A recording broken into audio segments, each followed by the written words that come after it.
غمگین نشین. زیگ نشین.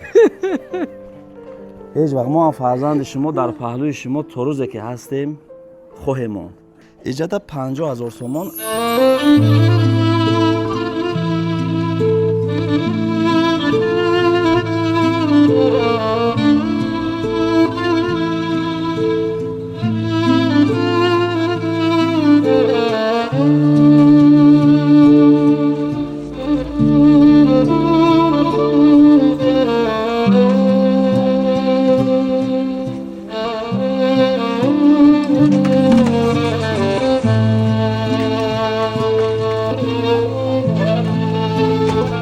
برادرای عزیز، اینجا 50,000 تومان است از جانب یک صاحبکاری بسیار غمخوار، بسیار دلسوز که به همگی معلوم است، هرچند نامش هم نمیگیریم.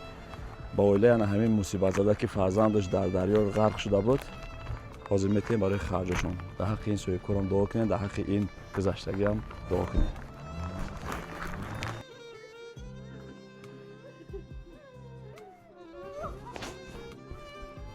هیچ وقت غمگین نشی. حبیب خدا را بگید 6 تا فرزند به دستای خودش گل کرد.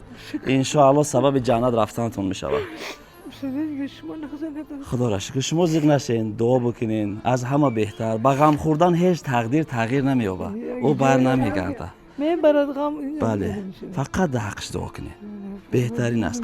ایجاد 50,000 تومان از نام یک صاحبکار گیرین، خرجاتون بکنین و چیزی لازم میشه رقمای ما در همین جیاناتون هسته، با ما شما را خبر میگیرم. در حقش فقط دعا بکنین. میشنوه الان نگهبانتون باشه.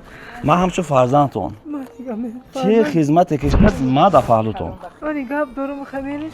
ما میریم، ما شما خیلی بعضی با ما خبرتون میگیرم. حتما حتما گپ زنین. آزاد چند جا رفتیم جا نیفتیم، بیچاره پم بیا خونه ما میفتم کنین دور مخید جا میرم ای بچم خطی کنین امی خانگی را خونه شما یه بچه دارن رسان دارن بچه هم دیدیم که تاری بچه هم مایبه نیستود بیچاره پم بیا جبه مفتم خدا خونه دار دردانه بیچاره بچهش که بیا خونم جبه تو خونه افتان تا اون دیدم مفتم نه من نمیتونم خونه خودم نباشه چند جفتم از زمین اصلا نبود خونم بچه‌ام بشینم کنیم رفت تا تبدیل دوره موندم اینا اونجا خونم میولم کنم برای شما زیگ نشین مادر جان. من خونه رو برای شما کمک میکنم و ان شاء الله صاحب خونه هم میشوین.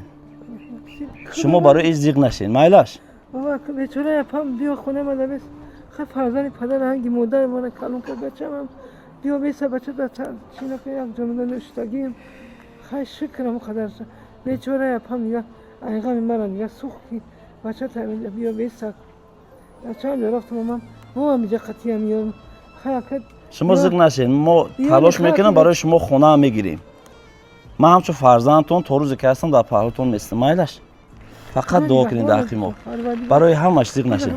دنیا قیمت خیلی خیلی دونه بدل بخش قبول کردن یک دونه دونه 1000 دونه کنه خدا در رحمت خودش حاضر باشه.